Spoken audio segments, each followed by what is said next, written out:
Programming skill develop करने के लिए आज एक और हम प्रैक्टिस प्रोग्राम देखने जा रहे हैं जो लूप पर बेस्ड है। प्रोग्राम है printing first 10 natural numbers using loop in C language. Formal statement देखें तो हमें एक प्रोग्राम बनाना है जिसमें शुरुआत के 10 नेचुरल नंबर्स प्रिंट कराने हैं। नेचुरल नंबर्स क्या होते हैं? नेचुरल नंबर्स मतलब वो इंटीजर्स जो 1 से स्टार्ट होते हैं, प्राकृत संख्या है। तो आइए देखें हमें पहले करना क्या है। हमें स्क्रीन पे क्या आउटपुट चाहिए। देखिए कई बार मैंने देखा है कि ये प्रोग्राम जब मैं स्टूडेंट को बोलता हूँ तो वो ठीक से इंटरप्रेट नहीं कर पाते हैं कि एक्चुअल में उन्हें बनाना क्या है। तो हमेशा जब भी आप कोई नया प्रोग्राम बनाते हैं और आपको क्लिक नहीं करता है कैसे बनाना है, तो एक पहली टिप मेरी याद रखिए, हमेशा ये सोचिए कि आपको आउटपुट स्क्रीन पे क्या देखना है, पहले उसको समझिए। अगर हम मान लें कि ये हमारी आउटपुट स्क्रीन है तो आप इस पर क्या देखना चाहते हैं? First 10 natural numbers. तो स्क्रीन पे क्या दिखेगा एग्जैक्टली वो बताइए। 1, फिर थोड़ी सी स्पेस 2, फिर थोड़ी सी स्पेस 3, 4, 5, ठीक है, 6, 7, 8, 9 एंड 10। इस तरीके से आप चाहते हैं कि स्क्रीन पे 10 नंबर्स दिखाई दें। अब ऐसा करने के लिए हमें डेफिनेटली कुछ भी प्रिंट कराना है स्क्रीन पे, तो हमें क्या लिखना होता है? Print F. तो डेफिनेटली हम अपने प्रोग्राम में क्या लिखने वाले हैं? Print F. अब जब हमें प्रिंट एफ लिख रहे हैं तो हमें प्रिंट एफ में ऐसा क्या लिखना है कि नंबर प्रिंट हो जाए। तो ध्यान रखिए हमें ये प्रोग्राम लूप से बनाना है। लूप में क्या होता है? रिपीटेशन। रिपीटेशन मतलब जो भी स्टेटमेंट हम अपने प्रोग्राम में लिख रहे हैं, अगर हम चाहें कि उसे बार बार चलाना है तो हम लूप का इस्तेमाल करेंगे। मैं ये चाहता हूं कि ये प्रिंटफ वाली लाइन अगर मैंने प्रोग्राम में लिखी है तो ये कुछ प्रिंट कर रही है और ये लाइन मैं बार बार चलाऊं। तो पहले तो हम सोचते हैं कि प्रिंटफ से हमें प्रिंट क्या कराना है। ऑब्वियसली मुझे 1 से 10 तक नंबर्स प्रिंट कराने हैं, पर एक बार में नहीं, वरना मैं सीधे डबल कोट्स में यहाँ पे 1 2 3 4 5 6 7 8 9 10 लिख देता और प्रिंट एफ से 10 नंबर प्रिंट हो जाते।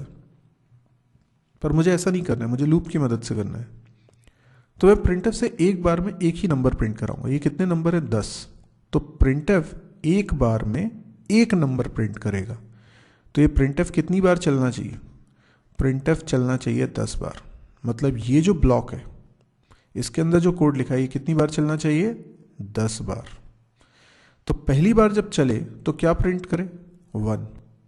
दूसरी बार चले तो क्या प्रिंट करे? 2। तीसरी बार चले तो क्या प्रिंट करे? 3।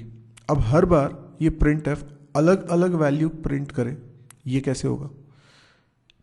तो कई बार स्टूडेंट्स क्या गलती करते हैं, इस प्रिंट एफ में लिख देते हैं 1 2 3 4 पूरा ऐसा लिख देते हैं, ठीक है, ऐसा लिख देते हैं। अब ये क्यों गलत है?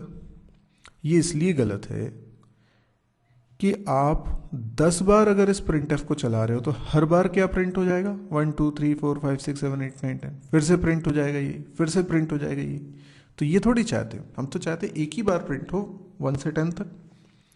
तो एक बार में हम ये पूरे नंबर नहीं प्रिंट करा रहे, एक बार में एक ही नंबर प्रिंट करा रहे हैं। तो एक नंबर कैसे प्रिंट कराएंगे? हमें यहां पर प्रिंट कराना होगा 1, लेकिन अगली बार प्रिंटफ चले तो 1 ना प्रिंट करे, 2 प्रिंट करे। इसका मतलब ये हर बार प्रिंटफ अलग अलग वैल्यू प्रिंट करे। तो ऐसा तो तभी हो सकता है जब मैं किसी वेरिएबल की वैल्यू प्रिंट कराऊं और वेरिएबल की वैल्यू हर बार चेंज हो जाए। तो मैं क्या कर सकता हूं, मैं यहां लगा सकता हूं %d और थोड़ी सी स्पेस भी मैंने यहां पर दे दी है। और उसके बाद मैं कोई वेरिएबल का नाम लिख लेता हूं, जैसे कि कोई वेरिएबल होगा i, ठीक है। अब i वो वेरिएबल है जिसकी वैल्यू ये प्रिंट कर रहा है। तो होना क्या चाहिए? i की वैल्यू शुरुआत में होनी चाहिए 1, तो ये प्रिंट कर देगा 1।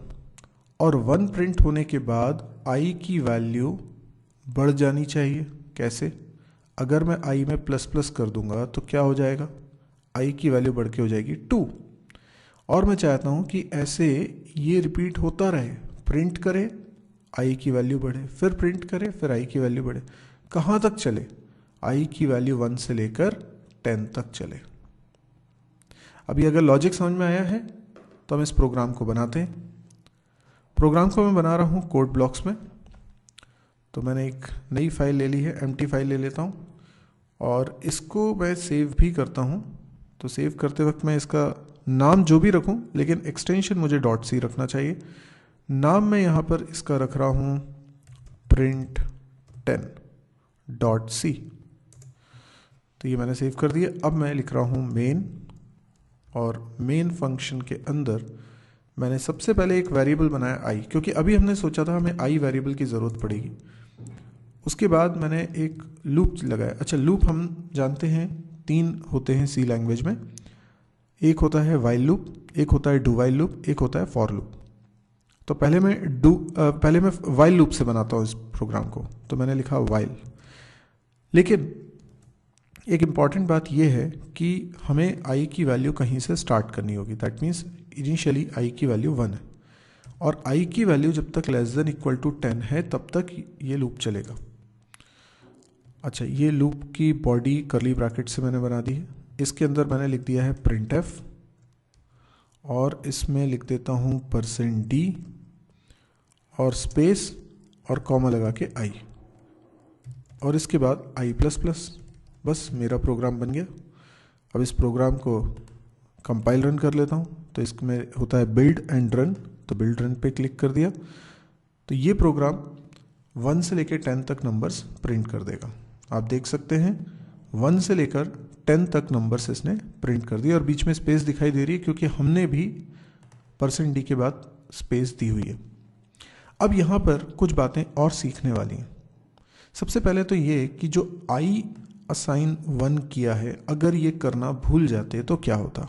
आई के अंदर होती गार्बेज वैल्यू, तो आई के अंदर क्या होता, ये अनप्रेडिक्टेबल हो जाता, हम गेस नहीं कर सकते थे क्या नंबर होगा। तो फिर ये लूप स्टार्टिंग में चलेगा भी कि नहीं चलेगा ये हम श्योर नहीं कह सकते, क्योंकि आई की वैल्यू क्या है हमें नहीं मालूम। ये जो होती है ये कहलाती है कंडीशन। वाइल की अपनी एक बॉडी है, और वाइल की बॉडी में एंट्री लेने के लिए ये एक कंडीशन है जिसका रिजल्ट हमेशा ट्रू या फॉल्स में आता है। अगर ये कंडीशन ट्रू है तो ही आप वाइल लूप के अंदर आएंगे, वरना नहीं आ सकते। तो आपको कंडीशन कुछ ऐसी लिखनी है जो 10 बार ट्रू हो पर 11वीं बार फॉल्स हो जाए। तो मैंने लिखा आई छोटा है या बराबर है 10 के। आई क्योंकि 1 है तो 1 10 से छोटा होता है, इसलिए ये कंडीशन ट्रू हो गई। और ये कंडीशन तब भी ट्रू रहेगी जब आई की वैल्यू बढ़कर 2 हो जाएगी, 3 हो जाएगी, 4 हो जाएगी। इनफैक्ट 10 तक ये ट्रू रहेगी, और 10 के बाद जैसे ही 11 होगी आई की वैल्यू, वैसे ही ये फॉल्स हो जाएगी। आप जरा सोच के बताइए कि यहाँ पर अगर ये कंडीशन चेक हो रही है तो कितनी बार चेक हो रही है? ये 11 बार चेक हो रही है, क्योंकि 10 बार तो ये ट्रू है और 11वीं बार ये फॉल्स है। तो ये हर बार जब अंदर आता है, यानी 10 बार अंदर आएगा, तो पहली बार जब अंदर आया तो आई की वैल्यू प्रिंट करी 1 और आई बढ़ गया, आई की वैल्यू 2 हो गई, और इस तरीके से चलता रहेगा। अब इसी प्रोग्राम को अगर मुझे डू वाइल लूप की मदद से बनाना होगा तो मैं कैसे बनाऊंगा? मुझे सिर्फ इतना करना होगा कि ये जो वाइल लिखते हैं ना, वाइल पहले लिख देते हैं वाइल लूप में, डू वाइल लूप में इसको बाद में लिखते हैं, और सेमीकोलन भी लगाते हैं,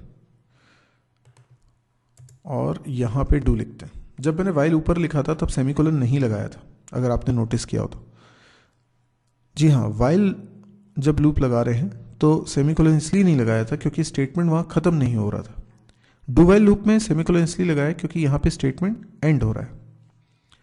अभी कुछ बदला नहीं है, आई की वैल्यू शुरुआत में 1 है, तो प्रिंटफ जब चलेगा, देखिए डू से कुछ चेक नहीं होती है कंडीशन, बस डू के बाद आप सीधे बिना कंडीशन चेक किए डू वाइल के ब्लॉक में आ जाते हो। ये क्या कहलाता है?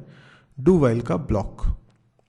तो डू वाइल के ब्लॉक में या डू वाइल की बॉडी में हम एंटर करते हैं, आई की वैल्यू 1 प्रिंट करते हैं, और आई बढ़कर 2 हो जाता है। तो जब ये कंडीशन चेक होती है तो आई की वैल्यू 1 नहीं है, इस समय आई की वैल्यू है 2। पहली बार चेक हो रही है लेकिन आई की वैल्यू 2 है। अब मुझे जरा सोच के बताइए कि क्या ये कोड भी 1 से 10 तक ही नंबर प्रिंट कराएगा या कुछ और प्रिंट कराएगा? आप चाहें तो स्क्रीन पॉज करके सोच सकते हैं। देखिए, आपको हमेशा प्रोग्राम्स को ड्राई रन करना चाहिए। ड्राई रन करने से क्या होता है, आपको समझ में आता है कि कैसे प्रोग्राम चल रहा है। अभी यहाँ पर हमें यह समझने की ज़रूरत है कि वाइल की कंडीशन कितनी बार चेक हो रही है। ये 10 बार चेक हो रही है, 11 बार चेक नहीं हो रही जैसे कि वाइल लूप में हो रहा था।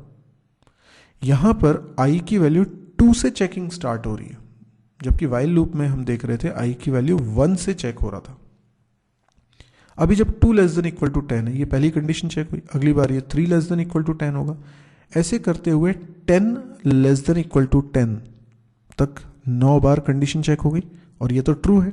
फिर i की वैल्यू बढ़कर 11 हो जाएगी जब ये कंडीशन फॉल्स होगी और लूप एंड होगा। तो 2 से लेकर 11 तक ये हो गए 10 बार। 10 बार में से 9 बार ये कंडीशन ट्रू है और 1 बार फॉल्स। 9 बार ये ट्रू है, यानी ये 9 बार कंट्रोल को डू पर भेजता है और फिर से ये कोड चलता है। और 1 बार तो ये पहले ही चल गया था, कंडीशन में आने से पहले ही चल चुका था, तो टोटल 10 बार चल गया। तो यस, तो इसका जो आउटपुट आएगा वो भी सेम ही होगा, 1 से 10 तक नंबर्स, कोई अलग आउटपुट नहीं है। अब इसी प्रोग्राम को हम लोग फॉर लूप की मदद से बनाते हैं। तो हमें क्या करना होगा, ये वाइल यहाँ से हटा देते हैं और डू की जगह लगा देते हैं फॉर। फॉर के अंदर i की वैल्यू 1 से स्टार्ट कर रहा हूँ, i less than equal to 10 और i प्लस प्लस। ये क्या हुआ, ये i की वैल्यू यहाँ पे देखिए, फॉर लूप में खास बात ये है कि हम तीनों इंपॉर्टेंट काम कौन से, इनिशियलाइजेशन, कंडीशन और फ्लो, ये तीनों चीज़ें अभी हम अलग अलग लिख रहे थे ना। अब मुझे i की वैल्यू इनिशियलाइज 1 से करने की ज़रूरत नहीं है जब मैं डिक्लेयर कर रहा हूँ, क्योंकि फॉर लूप में मैं ये लिख रहा हूँ। तो तीनों इंपॉर्टेंट बातें हम लोग एक ही जगह पर लिख देते हैं, तो इससे रीडेबिलिटी के लिहाज से भी बहुत अच्छा है, क्योंकि ये 3 बातें मिलकर ही डिसाइड करते हैं कि लूप कितनी बार चलेगा। अभी चलता कैसे है इसको समझिए। ये जो i असाइन 1 है ये चला, तो i की वैल्यू 1 हो गई। इसके बाद हम जाते हैं कंडीशन वाले पार्ट पे और कंडीशन चेक होती है। Condition 1 less than equal to 10, इसको ऐसे ही रीड करिए, इसको i less than equal to 10 मत रीड करिए, इसको रीड करिए 1 लेस देन इक्वल टू 10। क्यों? क्योंकि i की वैल्यू अभी 1 है। और कंडीशन ट्रू होने पर ये कोड ब्लॉक में आ जाता है, मतलब ये अंदर आ जाता है। कई लोगों को गलतफहमी ये है कि ये चेक होने के बाद i प्लस प्लस पे जाता है, गलत। अभी i प्लस प्लस पे नहीं जाएगा, ये कंडीशन ट्रू है तो ये फॉर की बॉडी में चला गया, i की वैल्यू प्रिंट करी, दैट इज 1, और i की वैल्यू बढ़कर हो गई 2। लेकिन एक चीज देखिए, हमने एक गलती ये कर दी है कि i प्लस प्लस 2 बार लिख दिया है, और अगर मैं 2 बार लिख दूंगा तो i की वैल्यू तो 2 बार इंक्रीमेंट हो जाएगी। तो i प्लस प्लस अगर यहां लिखा जा रहा है तो फिर यहां लिखने की उसकी जरूरत नहीं है। ठीक है, अब देखिए वैल्यूज 1 से लेकर 10 तक प्रिंट हो रही हैं। तो ये हमने एक सिंपल सा प्रोग्राम बनाया जिसको तीनों लूप से हमने बनाया है, जिसमें हम पहले 10 नेचुरल नंबर प्रिंट करा रहे हैं। अभी हम इसके और वेरिएशंस आगे की वीडियोस में देखेंगे। आई होप आपने इसको एंजॉय किया होगा, कुछ लर्न किया होगा। यदि आपको अच्छा लगा है तो आप इसे लाइक करिए। यदि आपको लगता है कि इस तरह के और वीडियोस देखने में आप इंटरेस्टेड हैं तो आप इस चैनल को सब्सक्राइब करिए। आप मेरी वेबसाइट को ज़रूर विजिट करिए, क्योंकि मेरी वेबसाइट का URL यहाँ लिखा हुआ है www.mysirji.com, और इस वेबसाइट को इसलिए विजिट करिए क्योंकि इस वेबसाइट पे आपको बहुत सारे वीडियोस मिलेंगे। हो सकता है कुछ बहुत ही काम के हों आपके। इसमें C++, जावा, PHP, डेटा स्ट्रक्चर, DBMS या प्रोग्रामिंग एक्सरसाइज या कैंपस प्रिपरेशन, इस तरह के वीडियोस हैं। और यदि आपको हिंदी में कंफर्टेबल लगता है समझना, तो ये आपके लिए बहुत ही अच्छे वीडियोस होंगे, क्योंकि इस तरह के वीडियोस रेयरली अवेलेबल है इंटरनेट पे, और पूरी सीरीज़ है इसमें। तो अगर अच्छा लगे तो आप इसको शेयर ज़रूर करिएगा, क्योंकि आप जितने लोगों को शेयर करेंगे उतने लोगों तक ये पहुँचेगा, ज़्यादा से ज़्यादा लोगों तक ये पहुँचे, यही मेरा मकसद है। ये एक तो फ्री ऑफ कॉस्ट है, दूसरा हिंदी में, तो आप समझ सकते हैं कि इसका इंपॉर्टेंस क्या है। Thank you.